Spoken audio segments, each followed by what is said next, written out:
chacun, bonsoir à chacune. C'est toujours un bonheur pour moi de vous retrouver. Et nous sommes dans le dernier mois de l'année, dans quelques jours. Le monde va se retrouver en famille pour fêter Noël. Ah, Noël, Noël, avec toutes les décorations, on est en plein dedans. Voilà, Noël qui date depuis des milliers d'années. Et puis ensuite, l'année va se terminer. On aura l'occasion certainement de se souhaiter une bonne année dans quelques semaines. Mais j'ai voulu être là ce soir avec vous, à quelques jours de Noël, pour essayer de répondre à cette question. Aujourd'hui, Noël a-t-il vraiment un message d'espoir ? Que signifie vraiment Noël dans le monde qui est le nôtre, avec toute cette détresse que nous voyons, toute cette misère, toute cette angoisse, toutes ces erreurs aussi un peu partout dans le domaine religieux? Est-ce que vraiment Noël a un message d'espoir ? J'aimerais répondre à cette question, et comme toujours, bien sûr, à cœur ouvert face à la Bible.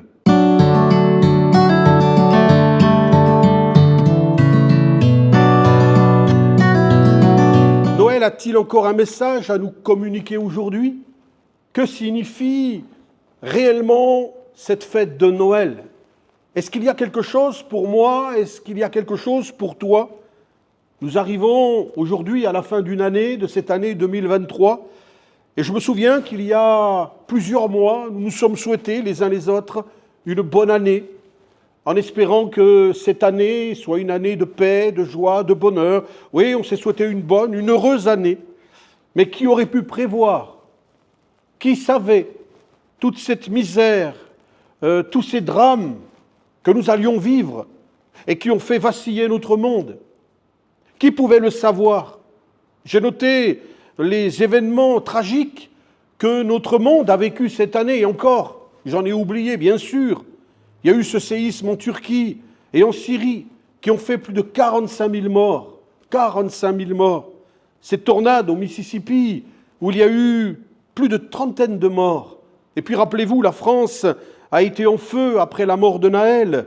Partout, ça s'est enflammé. On a brisé des magasins, on a mis le feu un peu partout.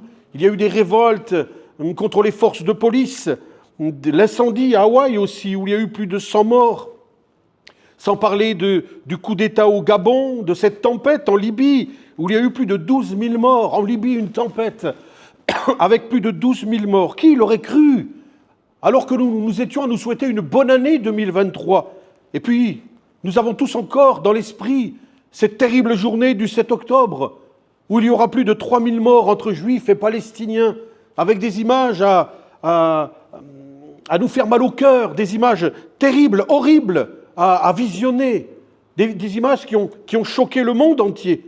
Et en même temps, ce tremblement de terre en Afghanistan, avec plus de 2500 morts, cette fusillade aux États-Unis, où on compte, alors qu'on n'a pas encore fini l'année, plus de 15 000 morts par arme aux États-Unis, sans parler de la guerre qui s'éternise en Ukraine, avec ces familles brisées, ces gens, ces couples séparés, ces hommes qui, que ce soit du côté russe, du côté ukrainien, tombent, malheureusement, j'en ai oublié encore. Alors qui aurait pu imaginer une année aussi terrible? On s'est souhaité une bonne année 2023, et quand on fait le bilan, alors que nous sommes en fin décembre, et encore, on ne sait pas ce qui peut arriver d'ici le 31, que de drames, que de souffrances, que de sang versé, que de familles brisées, que de gens malheureux, misérables. Pourquoi tout cela? La Bible nous donne la réponse. Tout cela parce que les hommes refusent l'évidence, mes amis. Les hommes, quels qu'ils soient, refusent l'évidence.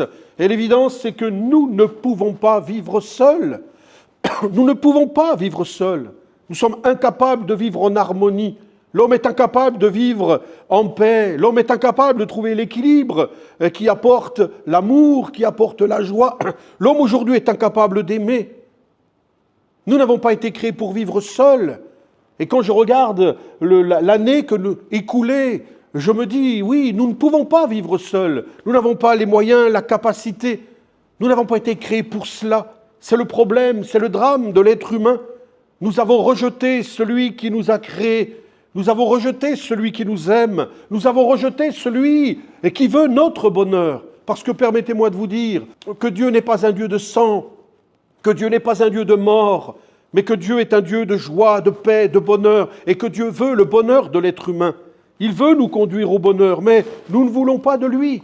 Nous ne voulons pas que Dieu règne sur nos vies. Et c'est cela que la Bible appelle le péché. Alors je sais qu'aujourd'hui, on enlève ce mot, on ne veut plus le proclamer, il ne faut pas faire peur aux gens. Mais mes amis, c'est le problème de l'être humain. C'est la cause du drame que nous vivons dans notre monde. C'est la cause du mal-être. C'est la cause d'un monde malheureux et misérable. Nous avons rejeté Dieu. Nous avons ignoré Dieu. Nous avons bafoué Dieu. Nous l'avons mis loin de nous et nous voulons vivre sans lui. On pense vivre sans lui. Mais ce que nous avons partagé tout à l'heure, ce qu'il y a devant nos yeux chaque jour, ce que nous avons vécu encore cette année, nous montre et nous prouve que nous ne pouvons pas. Nous n'avons pas la capacité de vivre dans la paix, encore moins celle de vivre dans l'amour, dans la joie, dans la sérénité, dans l'honnêteté, dans la fraternité. Nous ne pouvons pas. C'est cela le péché. Nous avons rejeté celui qui nous donne ces capacités, celui qui donne la paix, celui qui donne la joie, celui qui donne l'amour, celui qui donne l'équilibre et la sérénité. Nous n'avons pas voulu de lui.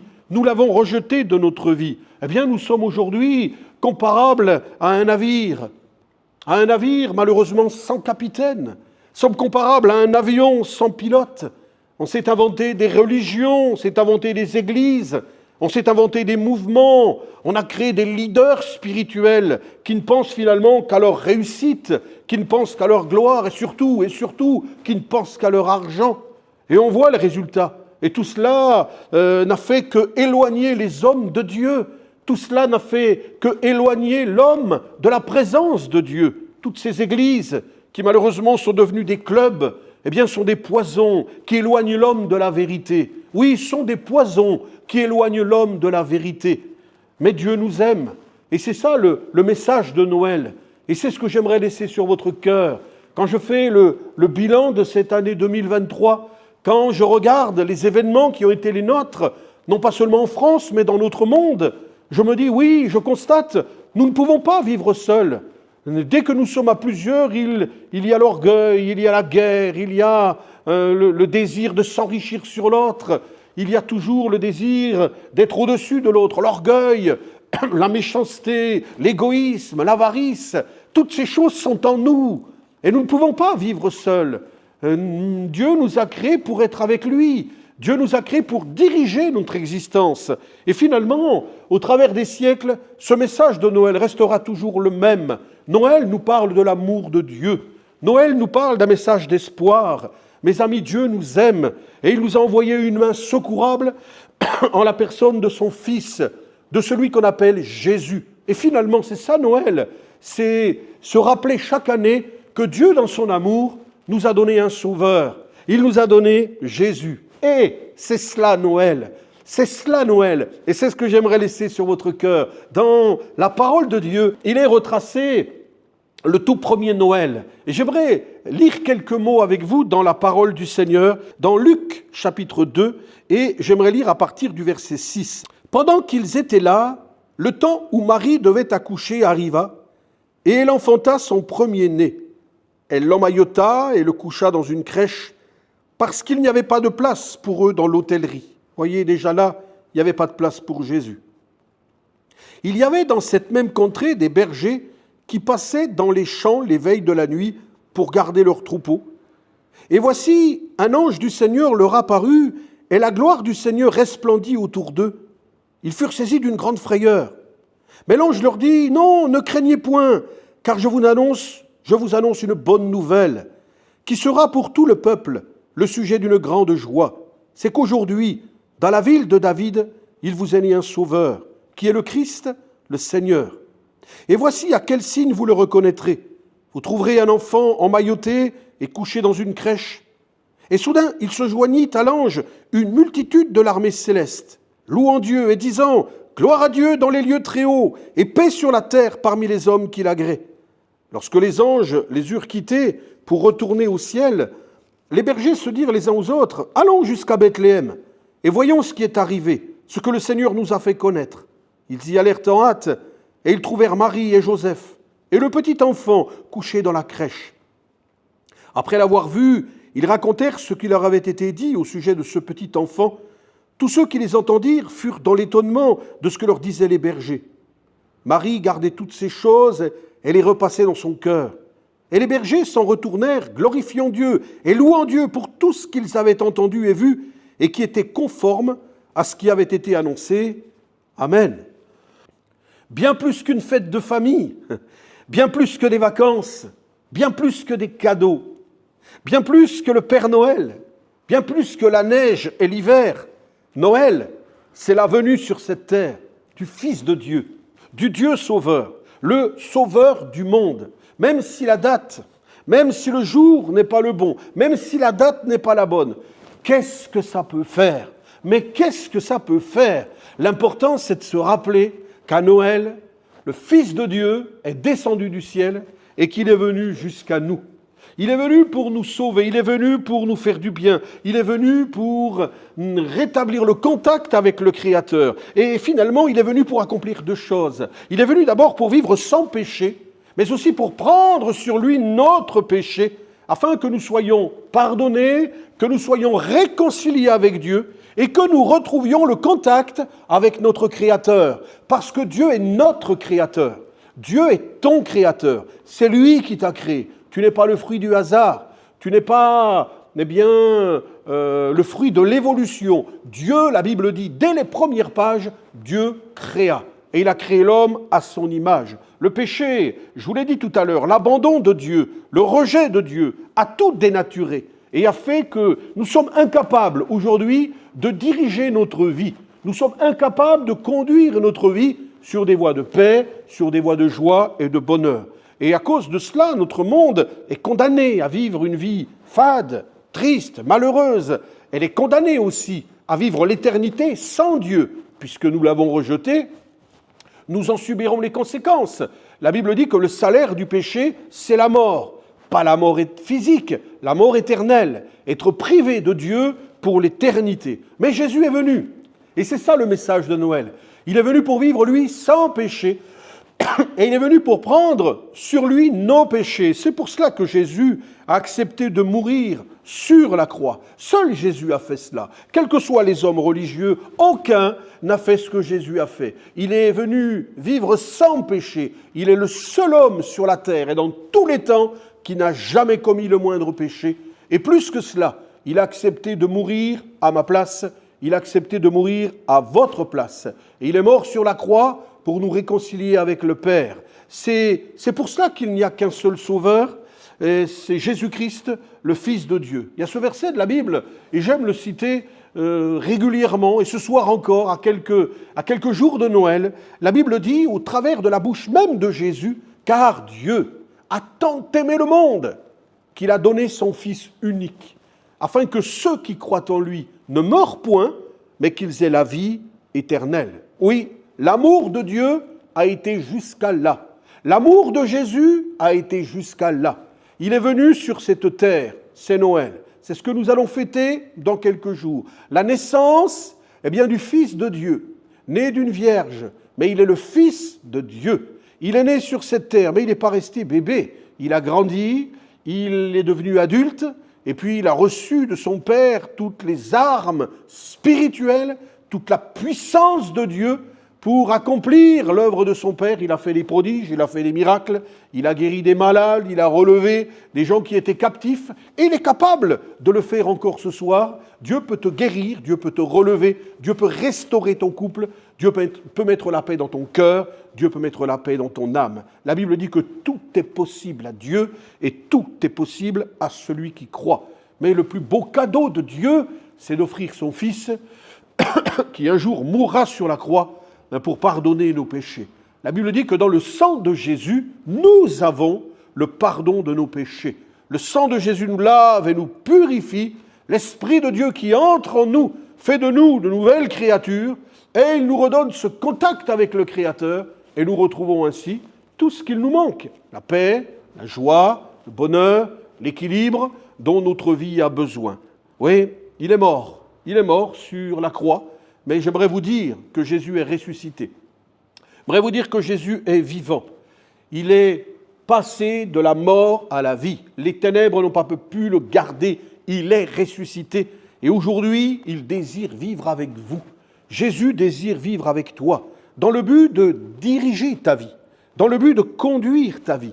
Non pas sur une voie difficile, une voie pénible. Non, il désire diriger ta vie sur une voie de bonheur, une voie de paix, une voie de joie. Même si la vie n'est pas facile, il désire être avec toi, devenir le capitaine de ton navire, devenir le pilote qui va diriger l'avion qui est ta vie. Et il désire diriger ton être pour te conduire sur une voie de bonheur, mais surtout sur une voie éternelle. Parce que celui qui reçoit Jésus, il reçoit la vie, mais il reçoit la vie éternelle. Et vous savez, lorsque Jésus est mort et il va ressusciter, il va se montrer à ses disciples, et puis après il va retourner dans le ciel, il va s'asseoir vers son Père dans la gloire, et avant de partir, il dira « Je retourne vers mon Père, je vais vous préparer une place, et quand elle sera prête, je viendrai vous chercher pour que là où je suis, vous y soyez avec moi. » Et ça, c'est la plus belle espérance que peut avoir l'être humain dans son cœur, de savoir que Jésus vit en lui, ses péchés sont pardonnés, il a retrouvé le contact avec le Créateur, il vit dans un monde difficile, mais il a la paix, il a la joie, et surtout, il a l'espérance de la vie éternelle. Nous savons, nous chrétiens, qu'un jour nous quitterons cette terre et nous partirons avec Jésus dans le ciel. Car mes amis, si le Seigneur a créé cette terre qui est si belle et que l'homme est en train de détruire jour après jour, sachez que plus loin que les hommes puissent voir, il y a des nouveaux cieux et une nouvelle terre qui est en train de se préparer. Et quand elle sera prête, Jésus viendra chercher son Église. Alors, en cette fin de Noël, j'aimerais vraiment vous dire, à vous qui écoutez cette parole, acceptez ce soir le plus beau des cadeaux. Acceptez le plus beau des cadeaux. Acceptez par la foi que Jésus vienne habiter votre cœur. Ouvrez-lui la porte de votre cœur. Acceptez qu'il devienne le maître de votre vie. Vous trouverez, mes amis, le vrai bonheur. Vous aurez l'assurance de la vie éternelle. Vous allez me dire, oui, mais pasteur, que faut-il faire pour cela?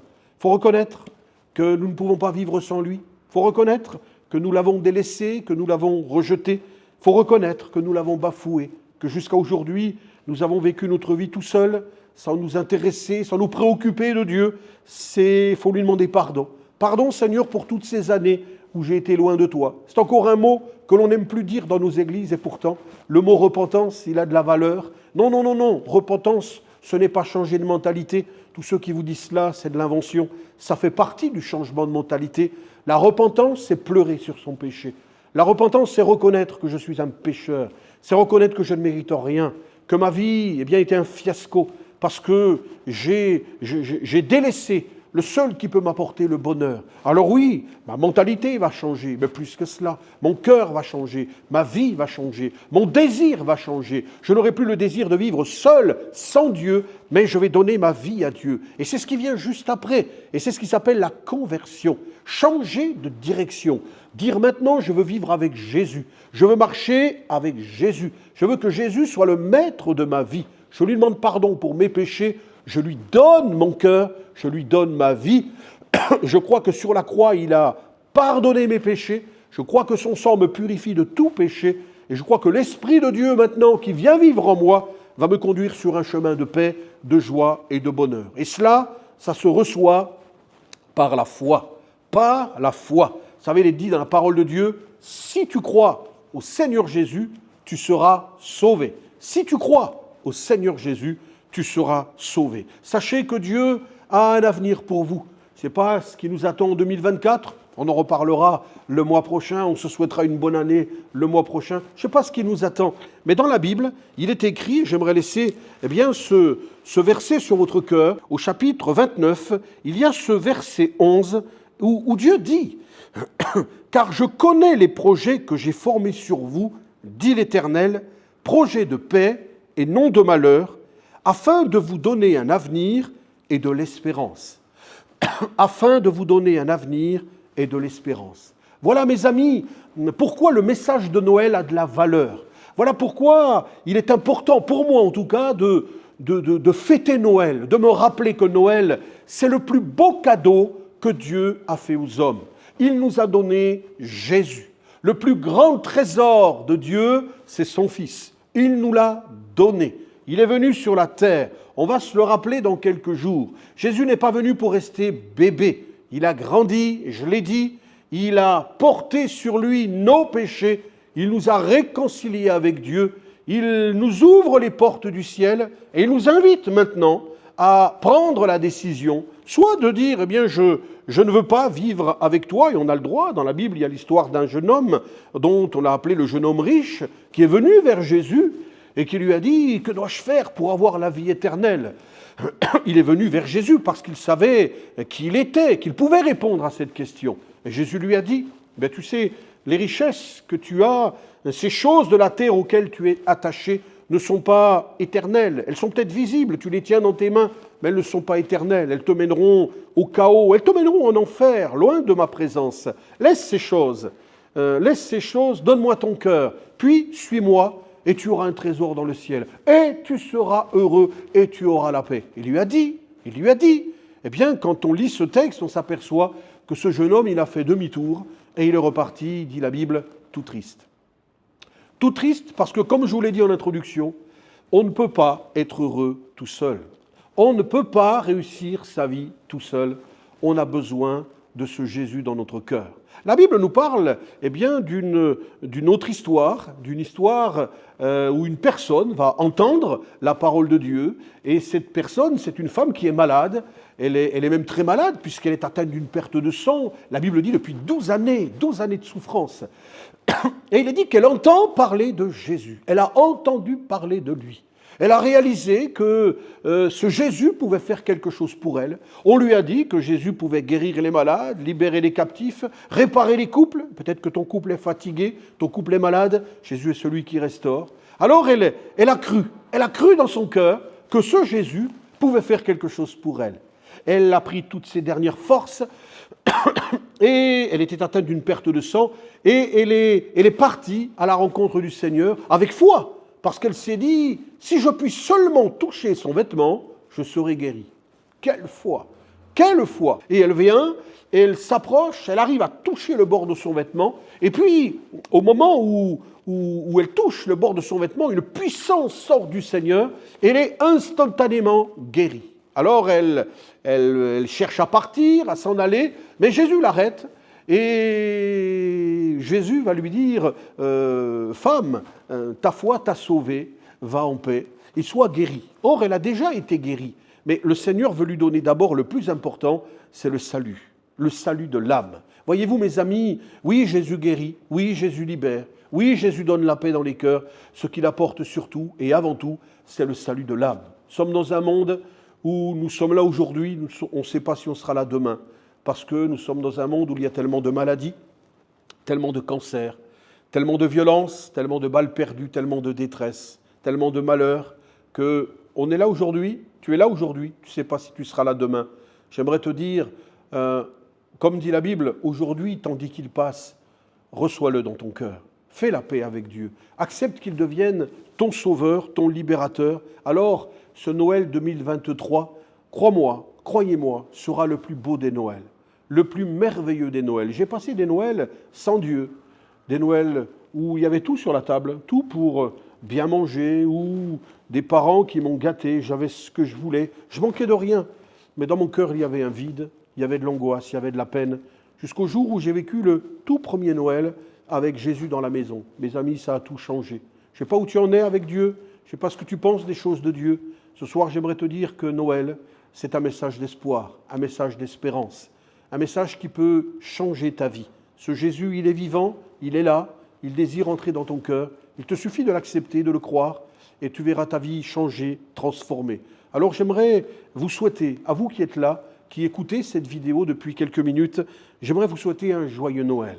Un joyeux Noël, peut-être même si vous êtes seul, que la grâce de Dieu vous accompagne. Un joyeux Noël si vous êtes en couple, un joyeux Noël bien sûr si vous êtes en famille. Mais surtout, à chacun et à chacune, j'aimerais de tout mon cœur vous souhaiter un joyeux Noël avec Jésus. Un joyeux Noël avec Jésus. Si vous acceptez Jésus dans votre cœur, vous connaîtrez alors le vrai bonheur. Le vrai bonheur, ce bonheur qu'il vous manque, ce bonheur dont vous avez besoin, qui s'appelle Jésus. Le roi David dira à la fin de ce psaume 23, une parole remarquable. Oui, le bonheur et la grâce m'accompagneront tous les jours de ma vie et j'habiterai dans la maison de l'Éternel jusqu'à la fin de mes jours. Je vous souhaite un joyeux Noël et que Dieu vous bénisse.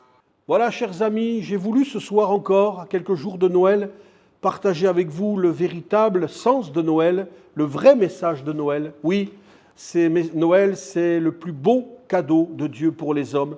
C'est la plus belle marque d'amour. Vous savez, l'amour, ça se prouve. La Bible dit que Dieu prouve son amour envers nous, en ce que lorsque nous étions des pécheurs, Christ est mort pour chacun d'entre nous. Noël, c'est la venue du Sauveur, celui qui nous tend les mains, ses mains qui sont percées. Eh bien, au travers de ce que vous avez, de ce que tu as entendu ce soir, les mains de Jésus sont percées et il t'invite à réfléchir et à lui donner ton cœur. N'est-ce pas le moment, quand tu regardes autour de toi, quand tu vois le monde dans lequel tu vis, et ce n'est pas le moment de dire « il faut que ma vie change, il faut que j'ai des certitudes, parce que la vie passe vite ». Et ce soir, Dieu t'invite une nouvelle fois à lui donner ton cœur. Accepte-le par la foi, engage-toi avec lui, et tu verras que la vie avec le Seigneur, elle est belle. Je vous invite à lire la Bible, parce que la Bible, c'est le plus beau message. C'est le livre de Dieu. En lisant la Bible, vous découvrirez toutes les merveilles de Dieu, toutes les promesses que Dieu a pour chacun d'entre nous. Vous découvrirez l'histoire de Jésus, vous découvrirez comment vivre la vie chrétienne. Je vous invite à vous procurer la parole du Seigneur. Et puis je vous invite aussi à prier Jésus, puisqu'il est vivant.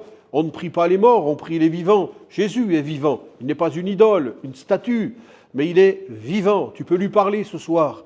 La Bible dit que quand un malheureux crie, l'Éternel entend et il le sauve de toutes ses détresses. Jésus entend ta prière. Tu peux lui dire tes peines, tes joies, tes souffrances. Il est celui qui entend et qui répond à notre cri, et tout simplement parce qu'il nous aime. Et puis Dieu nous a donné aussi l'Église, et j'aime l'Église. Nous sommes dans l'Église ce soir. L'Église, c'est un havre de paix, un endroit dans lequel on vient se retrouver, nous les chrétiens. Et je vous invite à venir régulièrement dans notre assemblée, dans notre Église évangélique, au 77 boulevard de Pont-de-Vivot, dans le 10e arrondissement de Marseille, 77 boulevard de Pont-de-Vivot.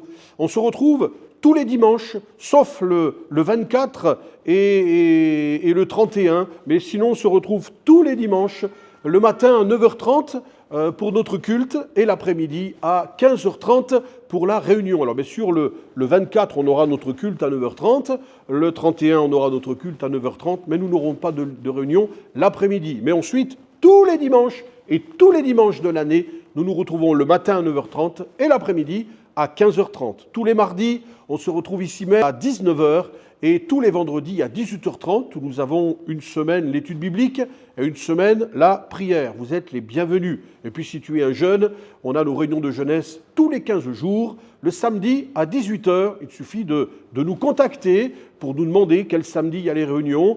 Nous contacter, vous pouvez, pour avoir des renseignements, si vous désirez aussi avoir un entretien, que l'on prie avec vous, peut-être recevoir une Bible, eh bien nous vous faisons ce cadeau. Il suffit de nous contacter via les réseaux sociaux, sur notre site que vous connaissez, www.éclat-de-vie.fr, éclatdevie.fr. Et puis également sur Facebook et Instagram, vous tapez Le Rocher Solide et vous avez tous les jours un petit enseignement accompagné d'un verset illustré de la Bible.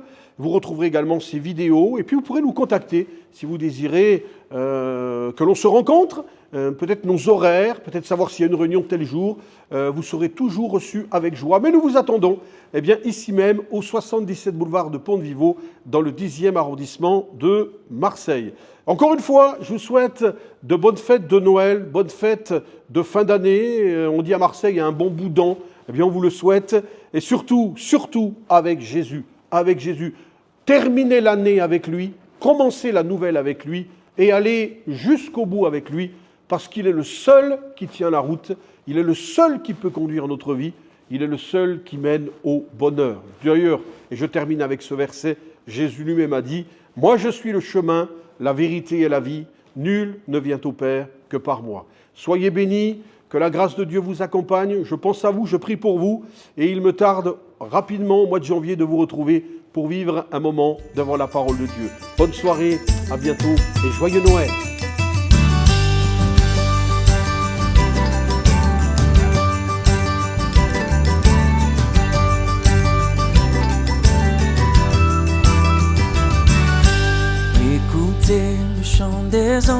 vient d'éclater dans les airs. Joignons aussi nos louanges à leur sublime concert. Gloire à Dieu, paix sur la terre. Aujourd'hui le Christ est né. Jésus s'est fait notre frère. Un sauveur nous est donné. Jésus s'est fait notre frère. Un sauveur nous est donné.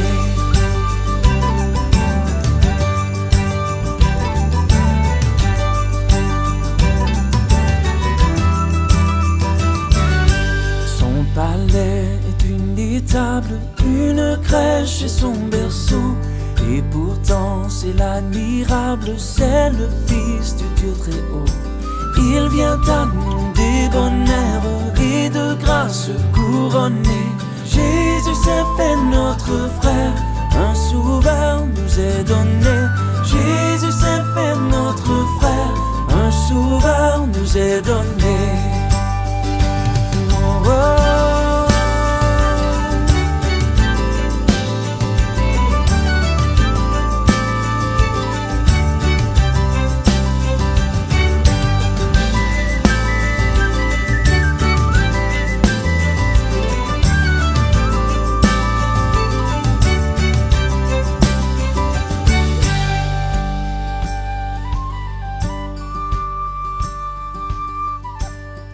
Avec vous, bergers et mages, au pied de notre Seigneur, nous déposons nos hommages, nous lui donnons notre cœur. Tout son peuple sur la terre dit avec nous prosterner. Jésus s'est fait notre frère, un sauveur nous est donné. Jésus s'est fait notre frère, un sauveur, un sauveur.